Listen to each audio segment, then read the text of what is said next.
Armstrong ने चांद पर कदम रखे थे और उसके पाँव के निशान अभी भी वहाँ हैं, क्योंकि चांद पर अगर आप छोटा सा भी निशान मारोगे ना वहाँ हवा है ना पानी है, तो उसने वहाँ से हिलना नहीं है।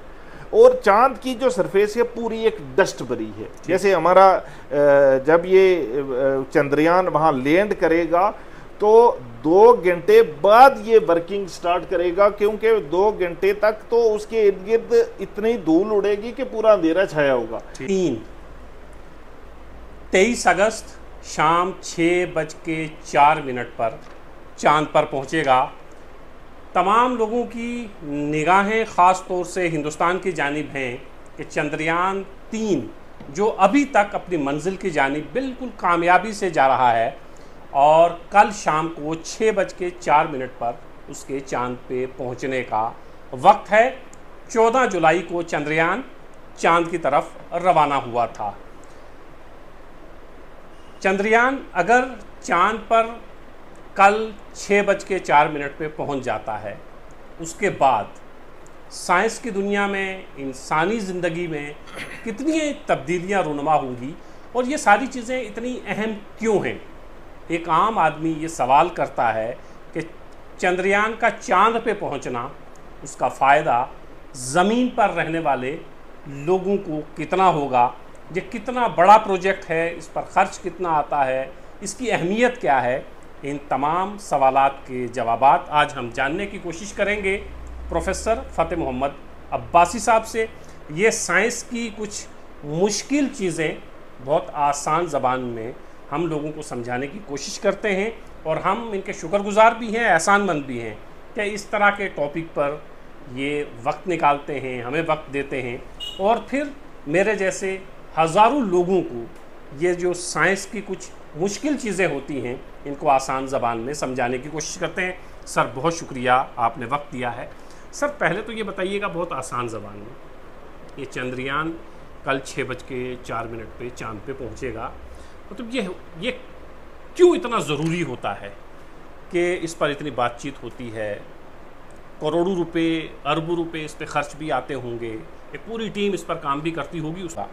लेकिन सर ये बताइएगा कि अगर 6:04 पर चंद्रयान चांद पर पहुंच जाता है तो उसके बाद क्या तब्दीलियां होने वाली हैं और ये सारे प्रोजेक्ट इतने अहम क्यों होते हैं कि सारी दुनिया की निगाहें इसकी तरफ लगी रहती हैं। सर ये बहुत बड़ा प्रोजेक्ट है और हमारी जो साइंटिफिक फील्ड है उसमें हमारा ये मिशन कामयाब हो जाता है, अल्लाह करे कि ये कामयाब हो।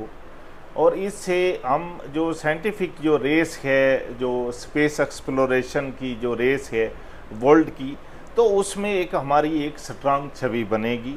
जैसे कि हमारा देश इस वक्त दुनिया की लार्जेस्ट डेमोक्रेसी है और कुछ सालों में वर्ल्ड की टॉप इकानमीज़ में आ रही है, तो साइंटिफिक फील्ड में भी एक अपनी हिजी में जमाने के लिए हमारा ये मिशन है कि जिससे हम दुनिया को दिखा सकें कि हमारा देश जो है साइंटिफिक फील्ड में भी पीछे नहीं है। आपको बताऊं कि ये चंद्रयान 3 है। चंद्रयान फर्स्ट हमारा 2008 में गया था और उसका एक छोटा मिशन था और उसमें वो 95% कामयाब हुआ था। गो कि वो जितनी मुद्दत के लिए हमने भेजा था उतनी मुद्दत तक टिक नहीं सका, लेकिन उसको भी हम 95% सक्सेस मान रहे जी। अब अनफॉर्चुनेटली जो 2019 में चंद्रयान 2 गया था, वो हमारा जो था 2 किलोमीटर जब उसने लैंड करने का उसका डिस्टेंस बचा था, तो उसमें जो टेक्निकल ग्लिच आने की वजह से वो क्रैश हो गया था। तो चंद्रयान जो 3 है हमारा, ये इस वक्त सफ़र पे बिल्कुल रवां दवां है और पूरी एक्सपेक्टेड लाइन पे चल रहा है और उसका जो फ्यूल रिज़र्व है वो भी हमारी एक्सपेक्टेशन से ज़्यादा बचा हुआ है। तो हमारी उम्मीद है कि जितनी मुद्दत हम उसकी लाइफ एक्सपेक्ट कर रहे थे वो उसे भी बेटर परफॉर्म कर सकेगा। सर एक चीज़ ये बताइएगा कि ज़मीन भी अपनी हरकत में है, चांद भी हरकत में है। यहाँ से एक मेरे जैसा एक लेमैन ये समझता है कि ये सामने एक टारगेट है जिसको आपने अचीव करना है, तो चांद भी अपनी पोजीशन बदल रहा है, ज़मीन भी अपनी पोजीशन बदलती है, तो फिर कैसे टारगेट फिक्स होता है कि ये चंद्रयान वहीं जाके लैंड करेगा। सर ये बहुत ज़रूरी सवाल है एक्चुअली हमारे सामीन के लिए और स्टूडेंट्स के लिए। जैसे हम देखते हैं कि चांद वहाँ है सामने और यहाँ से आपने उसके ऊपर कोई टारगेट फेंकना है, वो वहाँ जा लगेगा। ये ऐसा होता नहीं है, क्योंकि ज़मीन भी अपनी पोजीशन बदल रही है और चांद भी कंटिन्यूली अपनी पोजीशन बदल रहा है। और चांद से ज़मीन का जो डिस्टेंस है वो 3,84,400 किलोमीटर दूर है। ठीक, तो वो स्किंटू में तो पहुंचना नहीं है। हमारा 14 जुलाई को चंद्रयान 3 छोड़ा था, तो 23 अगस्त शाम के 6:04 पर उसने अपनी डेस्टिनेशन पे पहुंचना है। एक्चुअली सबसे पहले हम किसी चीज़ को ऊपर फेंकते हैं ना, वो ज़मीन पे वापस आती है, उसको कशिश कहते हैं, जो ग्रेविटी, जिस पे न्यूटन का एक बड़ा फेमस रिसर्च हुई थी। तो जब हम यहाँ से किसी चीज़ को स्पेस में भेजते हैं, तो जब तक उसकी एक एस्केप वेलोसिटी नहीं होती, तो वो हमारी ज़मीन की ग्रेविटेशनल पुल को क्रॉस नहीं कर सकता। जब वो ग्रेविटेशनल पुल को क्रॉस कर देता है, तो वो ज़मीन के इर्द गिर्द, जैसे चंद्रयान के साथ भी ऐसा रहा, वो ज़मीन के इर्द गिर्द ऐसे चक्कर लगाना शुरू हो जाता। जब ज़मीन की के ऐसे चक्कर लगाते लगाते वो ज़मीन से डिस्टेंस दूर करते करते ज़मीन की कशिश से बाहर जाते ही चांद की कशिश में आ जाते। फिर ये चांद पर पूरा ऐसे चक्कर लगाते लगाते लगाते लगाते जो है वो एक जो सर्कुलर मोशन से वो चांद की ग्रेविटी में चला आता है। और चांद की ग्रेविटी हमारी ज़मीन की ग्रेविटी से कम है, मतलब 6 गुना कम है। जैसे मैं अगर यहाँ पे 6 फुट का जंप लगा सकता हूँ, तो वहाँ पे 6 गुना बड़ा जंप लगा सकता हूँ चांद पे। तो वो जब ज़मीन के ये 2-3 इसके जो ज़रूरी 2-3 इसके चक्कर थे, इसमें भी रिस्क थी कि कहीं ये डेविएट ना हो जाए।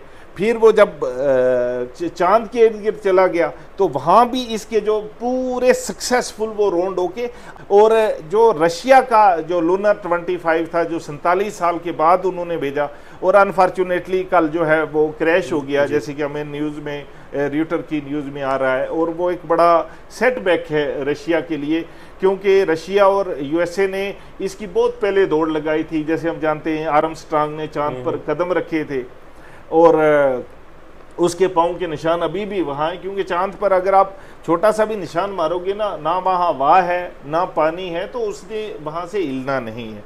और चांद की जो सरफेस है पूरी एक डस्ट भरी है। जैसे हमारा जब ये चंद्रयान वहाँ लैंड करेगा, तो 2 घंटे बाद ये वर्किंग स्टार्ट करेगा, क्योंकि 2 घंटे तक तो उसके इर्द गिर्द इतनी धूल उड़ेगी कि पूरा अंधेरा छाया होगा। तो उसको सेटिंग ही ऐसे की हुई है कि 2 घंटे बाद वो अपना काम शुरू करे। अब हमारा मिशन ये इसलिए इम्पॉर्टेंट है कि चांद के साउथ पोल पर अभी तक कोई मिशन नहीं गया है। ठीक, बाकी जो नॉर्थ पोल हैं उनको देखा गया है।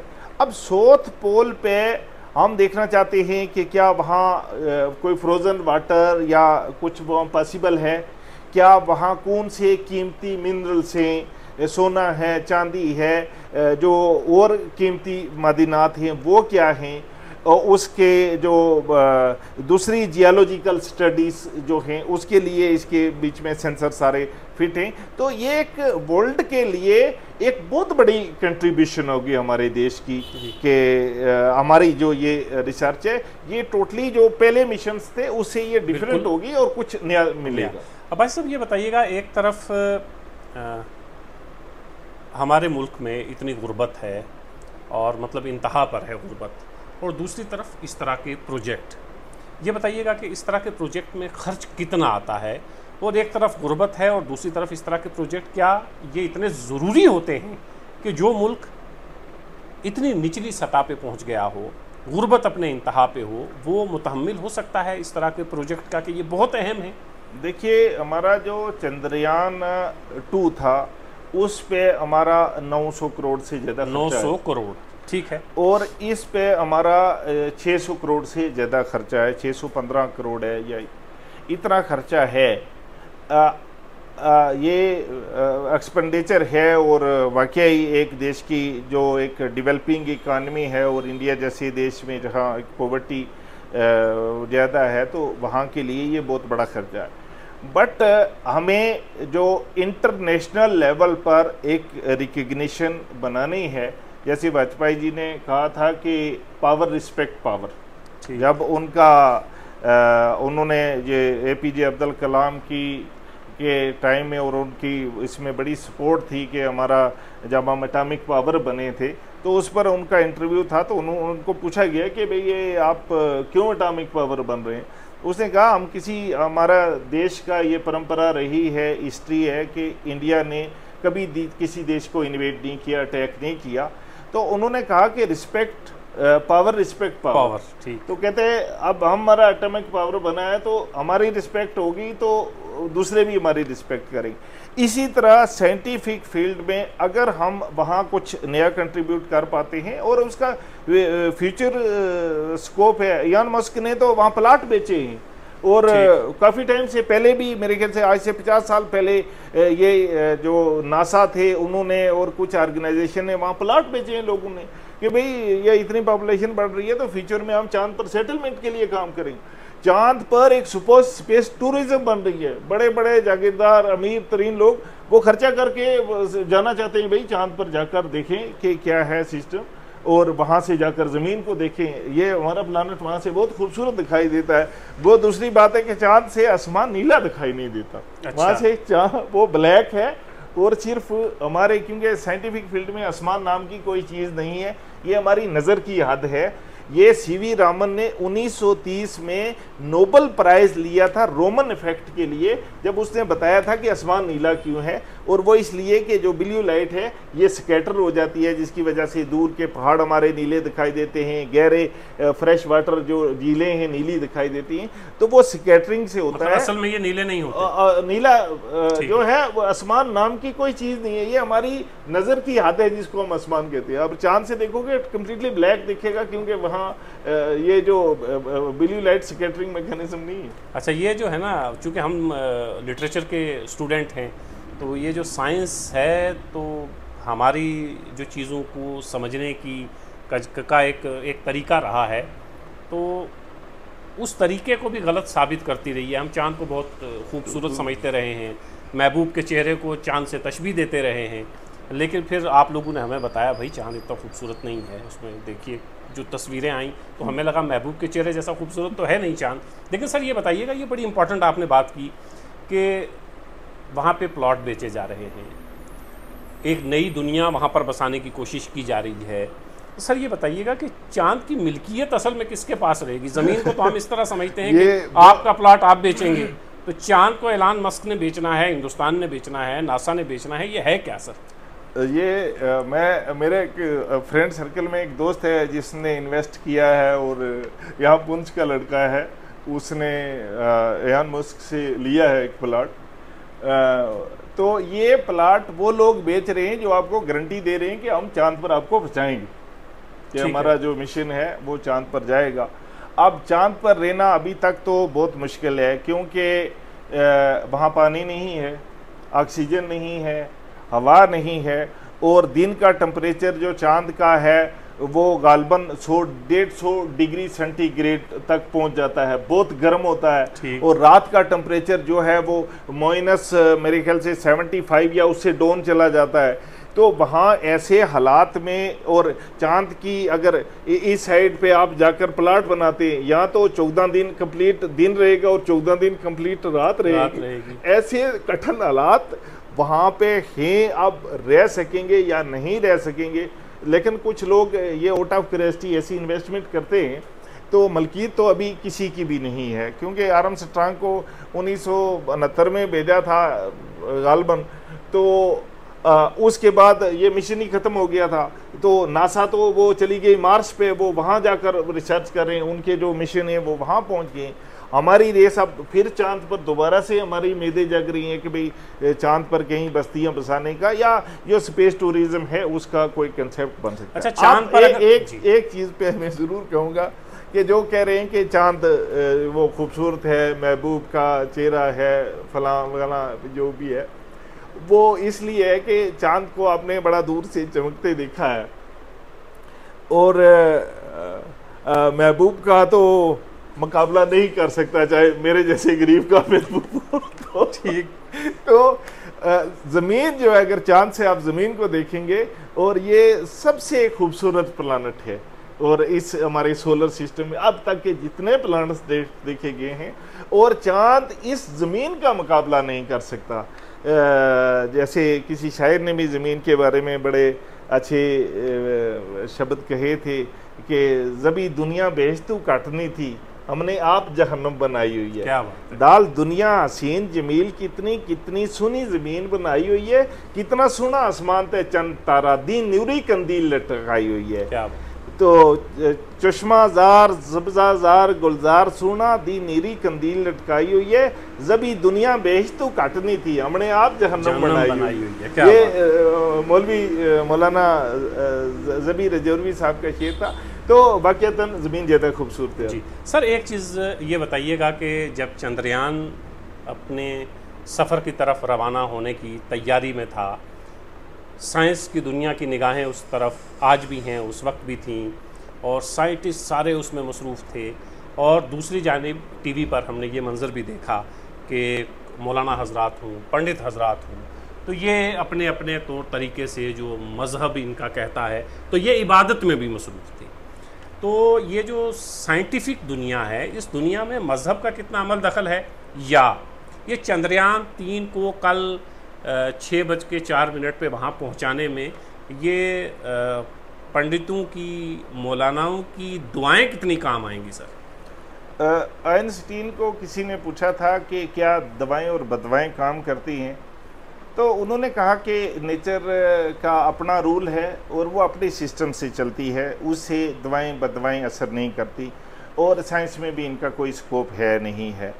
अब हमारे देश की एक परंपरा है कि आपका कोई प्रोग्राम स्टार्ट होता है उससे पहले लैंप लाइटनिंग होती है। ठीक। तो लैंप लाइटनिंग एक शुभ कार्य है, तो वो कामयाब होगा। आप लैंप ना भी बालें तो प्रोग्राम जैसे आपने सेट किया है वैसे ही होना है। ठीक है। तो इसी तरह जो हमारी एक साइंटिफिक कम्युनिटी थी, उन्होंने नागवार गुजरा था कि भाई आप तमाम धार्मिक गुरुओं को लेकर ये पूजा पाठ, ये आप सीडो साइंटिफिक सिस्टम और ये कर रहे हो, जबकि नासा के इतने सक्सेसफुल प्रोग्राम हुए, वो मार्स तक पहुंचे और उन्होंने किसी दवाओं के किसी हवन और ख़त्म न्याज के वो सक्सेसफुल रहे। तो साइंटिफिक फील्ड में इस चीज़ का कोई स्कोप नहीं है। बहरकैफ एक हमारी रीति रिवाज है, एक कल्चर है कि कोई भी शुभ कार्य करने से पहले ये इस किस्म का, और वो एक कल्चर है। चंद्रयान की सक्सेस जो है वो डिपेंड करेगी कि हमने उसको कितना टेक्निकली स्ट्रांग बनाया है, ना कि उसके लिए हमने कितने हवन रखे हैं, कितने ख़त्म नियाजियाँ पढ़ाई हैं। इसका साइंटिफिक फील्ड में कोई भी स्कोप नहीं है। जैसे एक हमारा नफ्सियात बनी है ना कि आप सपोज कोई बच्चा बीमार है तो आप उसको मौलवी साहब से फूके भी मरवाते हो, फिर डॉक्टर से दवाई भी लेते हो। ठीक डॉक्टर की दवाई से होता है बच्चा ठीक, तो डॉक्टर की दवाई से होगा, लेकिन क्रेडिट सारा मौलवी के खाते में जाएगा। डॉक्टर आपके पास ये क्लेम करने भी नहीं आएगा कि ये मेरी दवाई से ठीक हुआ है, मौलवी तो शाम को ज़रूर पहुँचेगा कि ये मेरी फूकों से हुआ है। तो साइंटिफिक फील्ड एक अपने सिस्टम से काम कर रही है। इसमें किसी भी मतलब साइंटिफिक फील्ड में ये इन चीज़ों का अभी तक कुछ प्रूव नहीं हुआ है कि भाई ये तुम्हारे जो नज़र न्याज हवन ये इससे करने से कोई साइंटिफिक प्रोग्रेस होती है। मतलब उसकी कोई भी साइंटिफिक रिसर्च इस चीज़ को नहीं कर रही है। अब रीति रिवाज है लोगों की, उसके साथ जज्बात और इमोशंस जुड़े हैं, तो उसके लिए अगर एक कल्चरली कोई चीज़ हो रही है तो वो हो रही है, वरना ओवरऑल भी जो वर्ल्ड की साइंटिफिक कम्युनिटीज़ है उसने साइंटिफिक फील्ड में इसको अच्छा नहीं माना है। ये वर्ल्ड की साइंटिफिक कम्युनिटी में अगर चंद्रयान 3 कल 6:04 पर लैंड करता है चांद के ऊपर, तो साइंस की दुनिया में हिंदुस्तान आज जहाँ पे खड़ा है, लैंड करने के बाद चंद्रयान 3 के, साइंस की दुनिया में हिंदुस्तान की कदर मंजिलत बढ़ेगी, इजाफा होगा सर उसमें? देखिए, जब आर्मस्ट्रांग ने पहला स्टेप लिया था तो उसने कहा the small step for a man and a big leap for the world. क्या बात है। तो वही बात है कि इससे हमारी जो वर्ल्ड में हमारी साइंटिफिक रिसर्च की, हमारी इसरो का जो इमेज बनेगा ये बहुत होगा। और आप देखिए कि ये इंशाल्लाह हमारा मिशन सक्सेसफुल होगा, एक जुबिलेशन होगी पूरे देश में कि आज हम भी स्पेस रिसर्च में जो नासा को टक्कर दे रहे हैं, जो रशिया को टॉप क्लास, बहुत ही कम कंट्रीज हैं, चाइना है, रशिया है और यूएसए है और इंडिया है जो इस साइंटिफिक एक्सप्लोरेशन में आगे हैं। तो इससे हमारा एक मोरल बढ़ेगा और हमारी जो ये इसरो की रिसर्च सेंटर है इसको भी एक स्ट्रांग बूस्ट मिलेगा। चांद पर चंद्रयान 3 कल शाम 6:04 पर उतरेगा।